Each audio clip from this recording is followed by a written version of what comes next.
بسم اللہ الرحمن الرحیم۔ السلام علیکم، میں ہوں ڈاکٹر نذیر صدیقی اور آپ دیکھ رہے ہیں میرا یوٹیوب چینل۔ ناظرین کرام،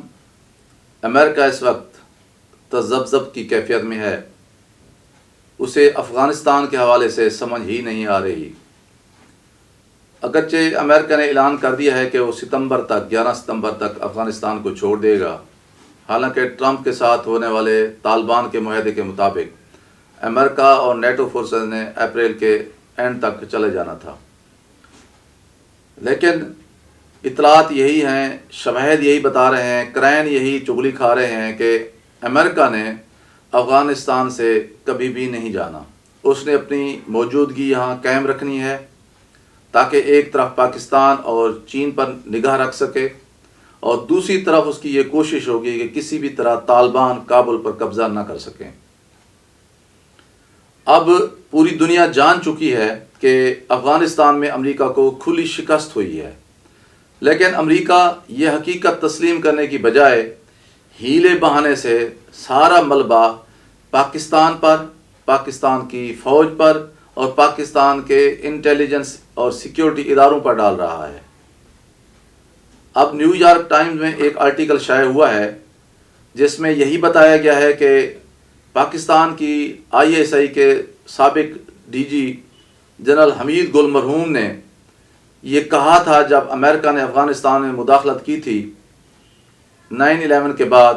کہ ہم امریکہ کو امریکہ کے ذریعے ہی شکست دیں گے،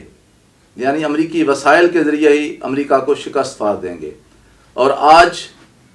امریکہ افغانستان میں جنگ ہار چکا ہے، تو یوں سمجھیں کہ ISI نے امریکہ کو افغانستان میں ہرایا ہے۔ یہ نیو یارک ٹائمز کا ایک آرٹیکل ہے۔ پھر ایک قدم آگے بڑھاتے ہوئے ایک ماحول سا بنایا جا رہا ہے تاکہ ISI کو بدنام کیا جا سکے، افواج پاکستان کو بدنام کیا جا سکے اور پاکستان کو دباؤ میں لایا جا سکے۔ ایک قدم اور آگے بڑھاتے ہوئے جو سینٹ ہے امریکہ کا، اس کی آرم سروس کمیٹی کے جو چیئرمین ہیں،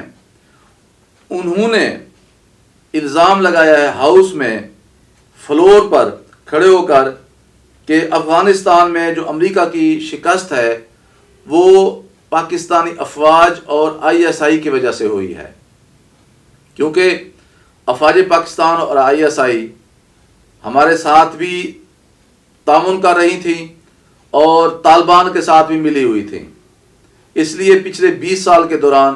امریکہ کو بہت سارا نقصان ہوا اور بالآخر طالبان فاتح کی صورت میں منظرنامے پر ابھر کر سامنے آئے ہیں۔ یہ موصوف جو ہے ان کا یہ بیان ہے۔ پھر ایک قدم اور پھر امریکہ نے بڑھایا ہے اور وہ یہ خبریں ہیں کہ جو حالیہ الیکشن ہوئے ہیں امریکہ میں، جس میں ٹرمپ ہار گیا ہے اور بائیڈن جیت گیا ہے، امریکی ادارے نے ایک الزام لگایا ہے کہ ان الیکشن کو چرانے کے لیے، ان الیکشن پر جو ہے اثر انداز ہونے کے لیے کوئی 32 کے قریب روسی ہیکرز نے سائبر اٹیک کیے تھے۔ اس میں 10 کے قریب پاکستانی تھے جنہیں پاکستان کی ایجنسیوں کی حمایت حاصل تھی۔ یہ ایک نیا الزام ہے جو آج تک کسی بھی ملک نے پاکستان کے خلاف یا پاکستانی شہریوں کے خلاف نہیں لگایا، یہ امریکہ موصوف لگا رہا ہے۔ اس کی وجہ کیا ہے ناظرین؟ اس کی وجہ صرف یہی ہے کہ امریکہ ایک ماحول بنا رہا ہے پاکستان کے خلاف، پاکستان کے اداروں کے خلاف، پاکستانی فوج کے خلاف، تاکہ وہ افغانستان میں ہونے والی اپنی شکست کا انتقام ہمارے سیکیورٹی اداروں سے لے سکے، پاکستان کے خلاف اسی طرح کی عالمی سطح پر پابندیاں لگوا سکے جس طرح کی پابندیاں ایران کے خلاف امریکہ نے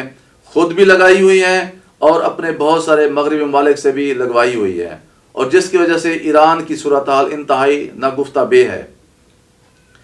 اور پھر ایک اور اہم بات جو اس وقت جو ہے امریکہ کو درپیش ہے اور اس کا اندر کا جو خوف ہے، جس کا وہ اظہار جو ہے وہ کھلے عام نہیں کر رہا،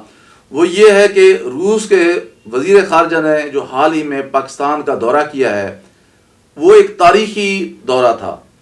کیونکہ آپ جانتے ہیں کہ پاکستان اور روس کا جو ماضی میں تعلق رہا ہے وہ دشمنی اور عداوت پر مبنی رہا ہے،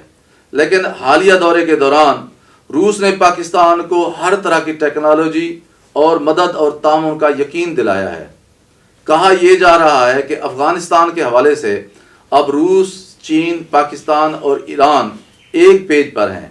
اور ان چاروں ممالک نے یہ فیصلہ کر رکھا ہے کہ اگر امریکہ افغانستان سے نہیں جاتا، مغربی افواج افغانستان کو نہیں چھوڑتی، تو پھر طالبان کی ہر لحاظ سے مدد کی جائے گی تاکہ امریکہ کو زیادہ سے زیادہ نقصان پہنچایا جا سکے۔ اب امریکہ کے گلے میں یہ چھچوندر کی طرح یہ پھنس چکا ہے افغانستان کا مسئلہ۔ اگر وہ یہاں سے چلا جاتا ہے تو طالبان کابل پر قابض ہو جاتے ہیں، اور پھر طالبان کے جو تعلقات ہیں اب روس کے ساتھ، چین کے ساتھ، ایران کے ساتھ، پاکستان کے ساتھ بہت زیادہ قریبی بن چکے ہیں۔ اس لیے امریکہ کے لیے اور اس کے جو بہت ہی قریبی اتحادی ہیں بھارت کے لیے افغانستان میں بیٹھ کر چین پہ نگاہ رکھنا یا پاکستان کے خلاف سازشیں کرنا ممکن نہیں رہے گا۔ اس لیے امریکہ افغانستان سے جانا بھی نہیں چاہتا، لیکن اسے یہ بھی یقین ہو چلا ہے کہ اگر وہ یہاں سے نہیں جائے گا تو اسے یہ چاروں ممالک مل کر بہت زیادہ نقصان پہنچا سکتے ہیں، اور پھر روس کی ٹوٹنے کی مثال بھی امریکہ کے سامنے ہے۔ اس لیے اس وقت وہ گو مگو کسی کیفیت میں مبتلا ہے، تذبذب اور کنفیوز ہے، اسے سمجھ ہی نہیں آ رہی کہ وہ افغانستان سے جائے یا نہ جائے۔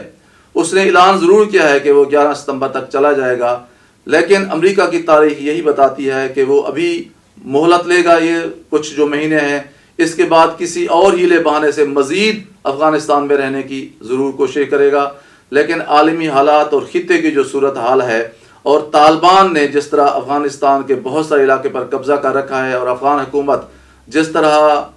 بہت ہی کمزور ہے اور وقت کے ساتھ ساتھ اس کی کمزوری مزید بڑھتی جا رہی ہے، تو لگتا یہی ہے کہ امریکہ کے لیے زیادہ دیر تک افغانستان میں مقیم رہنا ممکن نہیں رہے گا، اور بالآخر